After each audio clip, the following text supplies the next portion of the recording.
तो मैं आप सबको चरित्र सुना रहा था सुखदेव बाबा का। सुखदेव बाबा ने पूछा म्रियमाणम किम कर्तव्यम, मरने वालों को क्या करें। अरे सुखदेव बाबा बोले ठहर जा राजा परीक्षित, बैठ जा, क्यों घबराते हो भाई।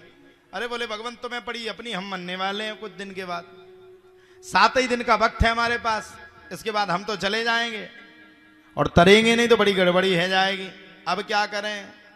सुखदेव बाबा ने कहा चिंता मत करो। बोले मरने वाले को क्या करना चाहिए, आप तो सीधा सीधा ये बताइए। बोले मरने वाले को बस एक ही काम करना चाहिए, जितासनो जितश्वासो जित संगो जितेन्द्रिया स्थूले भगवतो रूपे मनः संधार ये दिया।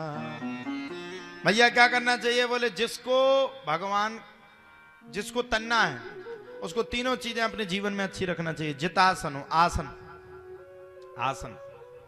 अब आजकल क्या है आसन, 1 मिनट यूं हुए, 1 मिनट यूं हुए, 1 मिनट यहां बदले, 1 मिनट वहां बदले, आसन किसी की क्लियर है ही नहीं। जिसकी आसन है उसकी शासन है। अच्छा एक बात बताओ, व्यक्ति की कीमत है कि पद की कीमत है? पद की कीमत है। पूर्व अगर कोई हो जाए, पूर्व मुख्यमंत्री जी, तो पूर्व शब्द लग गया, लेकिन जब वो उस गद्दी पे बैठ गए तो वो राजा हो गए। तो महत्वता किसकी है? बोले गद्दी की। गद्दी अगर आपकी श्रेष्ठ है, गद्दी में आप बोलना जानते हो, गद्दी में अगर आप बैठना जानते हो, गद्दी में अगर आप विराज रहे हो, गद्दी में अगर आप बैठ रहे हो, अगर आपकी आसन क्लियर है तो शासन आपको करना ही करना है। क्लियर बात। अब ये व्यास गद्दी पे हम विराजमान है, ये सबसे पवित्र गद्दी है, सबसे निष्ठ गद्दी है, सबसे सुंदर धर्मात्मक गद्दी है। हम इस पे बैठे हैं, 2-4 मिनट में हम कहने भैया हम उतर रहे हैं, कोई दूसरा बोलने लगे तो गद्दी तो खाली हो गई ना। कीमत किसकी है? गद्दी की। अगर गद्दी की कीमत नहीं होती तो पंडाल क्यों लगता, फिर आप सब लोग यहां तक क्यों आते, घर ही में ना बैठ जाते। तो महत्वता किसकी है? बोले पद से पहले आसन की महत्वता है। ऐसे भगवान की भक्ति है।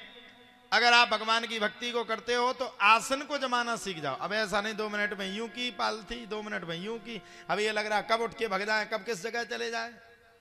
कछु नहीं तो पंडाल के ऊपर ही देख रहे हैं, कछु नहीं तो उसी में टाइम पास चल रहा, कछु नहीं तो सांडोई को देख कर टाइम पास चल रहा। आसन आपकी करेक्ट होना चाहिए, बैठने की स्थिति आपकी करेक्ट होना चाहिए। जितासनो जितश्वासो, भगवान को अगर पाना है तो श्वास श्वास में भगवान को पूज लो, श्वास श्वास में भगवान को मान लो, श्वास श्वास में भगवान के प्रति श्रद्धा रख लो।